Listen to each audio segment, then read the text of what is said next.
મિત્રો જેને 19 થી 18 થી 19 લાખ ફોલોવર હોય એ નબળી ગાડી હાકે ખરું? ન હાકે ને. જેને 2-3 લાખ ફોલોવર છે ને ઇન્સ્ટાગ્રામમાં ને એ લોકો હારી હારી ગાડીઓ ને તમે જોવો ને બિસ્લેરી પાણી ને. પણ હું પહેલાથી ગામડામાં રહી ગયો. સુવિધા માતાજીની દયા છે, તમારા આશીર્વાદ છે. અને પ્રેમ મને તો કેટલા લોકો કરે એ રીતે કોઈ કલ્પના ના કરી શકું. તો હું મોઢે બોલું તો મજા નહીં આવે. મારા ભેગું આવવું પડે એકવાર. જો લાલ ઘોડો છે ને હવે નવો બુલેટ, બરાબર, પણ છતાંય હું આ ગાડી હાંકું છું. જો અમુક કે કેમ હાંકો છો, નંબર પ્લેટે તૂટી ગઈ. જો તો ભાઈ આ મારી લકી ગાડી છે. આનું એન્જિન ખાડે છે. હાથ વર્ષ થઈ જાય છે, લગભગ 2017 મોડલ છે, પણ આ વેચવી નથી. એનું રીઝન છે કારણ કે એનાથી તો આગળ આવ્યું. બાકી સ્કાડો, સ્કોર્પિયો, આ ભાઈને જો સ્વિફ્ટ ગાડી પડી, બરાબર. કૃપા છે માની, તમારા આશીર્વાદ છે. પણ આ ગાડી જો તમે ખાડે વહી ગઈ છે. જો છતાં હું કઈ ખર્ચો નથી કરાવતો. કેમ? આ ગાડી લઈને હું મળ્યો. માણા વિચારમાં પડી ગયા, દેવભાઈ હોય જ નહીં આવી ગાડીમાં. પણ દેવભાઈ હોય, દેવભાઈ આવી હોય. હું કોઈ ભગવાન કે સેલિબ્રિટી હું મારા મનને નથી માનતો. કેમ ખબર? કેમ કે હું હજી બહુ આગળ વધવા માંગુ છું. હજી મારા સપના અધૂરા છે ક્યાંક ને ક્યાંક.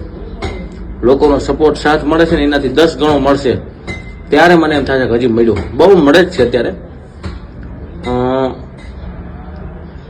અને બીજું કે પબ્લિક પ્લેસમાં કોઈ મારી જેમ ના જાય. હું પબ્લિક હોય ને ત્યાં જાઉં. કોઈ યુટ્યુબર છે ને આવી રીતે નથી જતો. હવે મારે તકલીફ પડે, માસ્ક બાંધીને જવું પડે. હું વિડીયો બનાવવા ગયો ને તો લોકો વિડીયો નથી બનાવવા દેતા. ફોટા પાડવાવાળા એટલા આવી જાય ને હું એમાં ડિસ્ટર્બ થઈ જાઉં. પણ કોઈને હું મારી પાસેથી નિરાશ કરીને જવા દેતો નથી.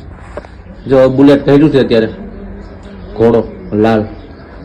છતાં હું આ ગાડી હાંકું છું. તમને હું બતાવું કે હું પહેલાથી ગામડામાં જન્મેલો છું. અત્યારે હું નથી રહેતો ગામડામાં, પણ છું ગામડાનો મૂળ. તો આમ મેં બધી પરિસ્થિતિ જોયેલી છે. એટલે આમ ઓલું ન થાય, ઘમંડ ના આવે, અભિમાન. અને ઘણાથી મારું અજવાળું જોવાતું નથી. એમ ઘણા 1-2 લાખ ફોલોવર તો એને મનમાં સમજાય હું કંઈક છું. તમે કાંઈ નથી ભાઈ, તમને પાડોશી નથી ઓળખતા. પણ કાંઈ વાંધો નહીં, જેને જી કરવું હોય ને કરે. આપણી ગાડી નંબર પ્લેટ જુઓ, GJ03HJ 34. પછી કપાઈ જાય, પછી જોઈ લે. હું આ જે કપડાં હતા ને બુલેટ ઢાંકવાના છે, એટલે હવે આમાં ઢાંકી દીધા, બરાબર. અને રોઢાનો ટાઈમ છે. હું ગામમાં ચક્કર મારતો હોઉં. એક ગામમાં કામ છે ને, પટાવતો આવું. રેડી? અને ઉઠીને નાયો, નાઈ ધોઈને પાન ખાધું. અત્યારે મેં માવો નથી ખાધો, પાન ખાધું છે. એટલે તમને એવું લાગતું છે કે શું ખાધું એમ. બાકી આ રીતના પોઝિશન છે અને માતાજીની કૃપા છે. હવે વિડીયોમાં કન્ટિન્યુ બન્યા રહેજો. ધબધબાટી પહેલા વાળા અંદાજમાં વ્લોગ્સ આવશે. પહેલા જેવો જ અંદાજ લાવશું.